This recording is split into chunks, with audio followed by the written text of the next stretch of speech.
Jadi guys, gubernur ini kedudukannya setara menteri ya, maka harus kasus presiden atau wakilnya yang dimajukan. Kebetulan ada kasus tuduhan ijazah palsu ini, di mana endingnya bisa ditebak dan Kadrun ngotot agar semua pihak bicara di persidangan. Dengan majunya kasus ini guys, maka pro Anies ini tidak bisa ngeles lagi soal kriminalisasi atau Anies dijegal. Karena sudah ada fakta kalau kasus presiden pun masuk pengadilan.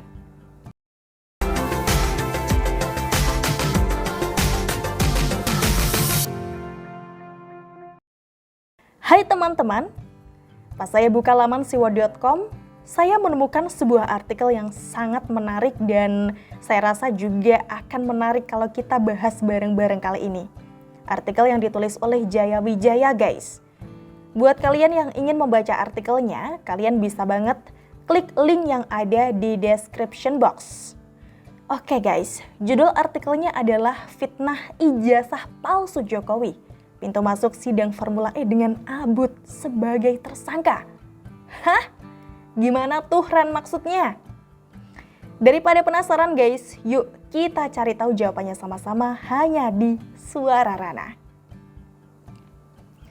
Teman-teman pasti masih ingat kan saat FPI dibubarkan, ada rentetan peristiwa dan kegemparan massa di dunia nyata hingga di dunia maya. Mulai dari kepulangan Bibip yang disambut meriah, kemudian kontroversi Nikita Mirzani, pendukung Bibip menyembah baliho, rumah Ibu Mahfud MD digeruduk massa pro FPI, hingga berakhir dengan bubarnya FPI pada bulan Desember sebagai kado Natal terindah dari pemerintah. Jika kita perhatikan baik-baik nih Pak, dari kepulangan Bibip sampai bubarnya FPI ya, yang dilakukan Jokowi hanya ada satu. Apa itu? Diam.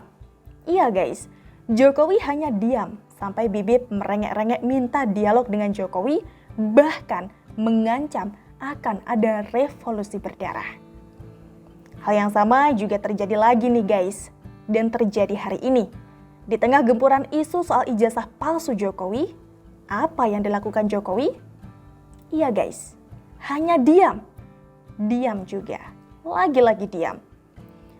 Pernyataan dari Rektor UGM, video dan foto Jokowi bersama alumni waktu reuni di UGM pada 2017, lalu fakta 5 kali Jokowi lulus verifikasi pemilihan sejak jadi wali kota, ini sudah cukup ya untuk menebak hasil akhir dari kasus gugatan ijazah palsu ini. Di medsos guys, Kadrun pun bisa saja menuduh KPU, Rektor UGM adalah antek Jokowi dengan opini kalau rektor saat ini dipilih oleh pemerintah. Tapi nanti kelak di pengadilan guys, ketika UGM dan KPU menyajikan bukti-bukti bahwa ijazah Jokowi memang asli, maka tuduhan KPU dan UGM antek Jokowi hanya akan jadi bahan tertawaan saja. Serangan Kadrun juga terlihat tidak ada yang hebat di medsos. Ya, sekelas olah kata ala God bener gitu deh. Misalnya nih guys, Kadrun mempermasalahkan kalau Jokowi pernah disebut sebagai DRS pada 2006 saat berkunjung ke PT Sritex. Ini kan hanya kesalahan penulisan gelar ya, seperti kalimat di kartu undangan yang ada tulisan mohon maaf apabila ada kesalahan penulisan gelar bla bla bla. Ya kan? Tuduhan ini pun akhirnya juga dengan mudah saja dibantah oleh brosur di tahun 2004, di mana jauh sebelum 2006 ya, Jokowi sudah ditulis IR alias insinyur saat pemilihan wali kota Solo. Ini nih guys, ada kok bukti fotonya. Lalu ada lagi yang minta foto Jokowi saat ospek guys. Ya jelas saja beda dong ya. Zaman dulu dengan zaman sekarang, di mana foto-foto untuk dokumentasi tinggal lewat HP saja. Untuk sekarang sudah bisa yang seperti itu, ya kan? Nah, jadi nih, apa hubungannya ijazah palsu Jokowi dengan Anies? Kalian masih ingat kan sama judul artikel ini tadi guys? Fitnah ijazah palsu Jokowi, pintu masuk sidang Formula E dengan Abut sebagai tersangka. Sekarang guys, mari kita rangkai benang merahnya. Jadi guys, kalian pasti tahu kan kalau Anies ini juga lulusan UGM? Bagaimana kalau sekarang kita balik? Kita minta foto saat Anies masuk toilet UGM untuk membuktikannya. Kadrun bisa kasih nggak? atau minta foto Anies waktu kecil sedang sholat sebagai bukti Anies beneran Islam sejak lahir? Penulis bisa saja breakdown semua serangan Kadrun dan bantahannya guys. Tapi kalau serangannya sampah ya percuma saja, hanya ngabis-ngabisin waktu. Jadi hasil akhir yang mudah ditebak ini adalah alasan yang cukup untuk Jokowi diam. Tapi kalau mengingat kejadian bubarnya FPI guys, maka penulis analisa kalau akan ada kejutan besar juga nantinya. Kira-kira kejutan apa yang dimaksud? Seperti kita tahu guys, kalau Anies saat dipanggil KPK, pendukungnya ini ricuh dan teriak-teriak jangan ada kriminalisasi. Ingat kan? Ingat dong, seperti ada ketakutan kalau Anies akan jadi tersangka oleh KPK. Nah, KPK sendiri ini menegaskan akan melakukan penyelidikan secara profesional tanpa melihat Anies sebagai gubernur atau mantan gubernur nanti. Tidak lama kemudian guys, Nasdem ini langsung deklarasi Anies capres. Seperti ada kesan buru-buru gitu. Bahkan sampai meninggalkan PKS dan Demokrat yang konon juga mendukung Anies. Banyak pihak menduga kalau langkah cepat Nasdem ini adalah upaya agar Anies aman dari KPK. Jika jadi tersangka Pak, mereka ini bisa memainkan isu kalau Anies dijegal sebagai calon presiden.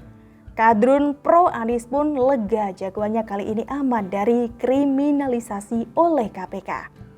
Padahal kalau Anies tersangka ya, maka itu semata-mata karena ada unsur pidana guys, bukan dalam rangka jegal-menjegal. Tapi karena sudah diamankan Nasdem, KPK pun akan berpikir dua kali. Karena Nasdem ini kan punya dana ya untuk memantik kericuhan lain seperti saat Anies dipanggil KPK. Maka guys, yang menjadi pertanyaannya, bagaimana caranya agar isu Anies dikriminalisasi ini tidak bisa dimainkan? Jawabannya guys adalah memajukan kasus hukum petinggi negara di atas gubernur. Gimana lagi tuh maksudnya? Jadi guys, gubernur ini kedudukannya setara menteri ya, maka harus kasus presiden atau wakilnya yang dimajukan. Kebetulan ada kasus tuduhan ijazah palsu ini, di mana endingnya bisa ditebak dan Kadrun ngotot agar semua pihak bicara di persidangan. Dengan majunya kasus ini guys, maka pro Anies ini tidak bisa ngeles lagi soal kriminalisasi atau Anies dijegal. Karena sudah ada fakta kalau kasus presiden pun masuk pengadilan.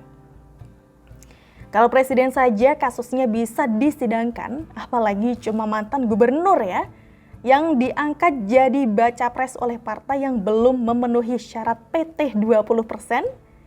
Kalau Kadrun merengek, ya maka tinggal buka saja jejak digital kelakuan Kadrun di kasus tuduhan ijazah palsu ini untuk membongkar kemunafikan mereka.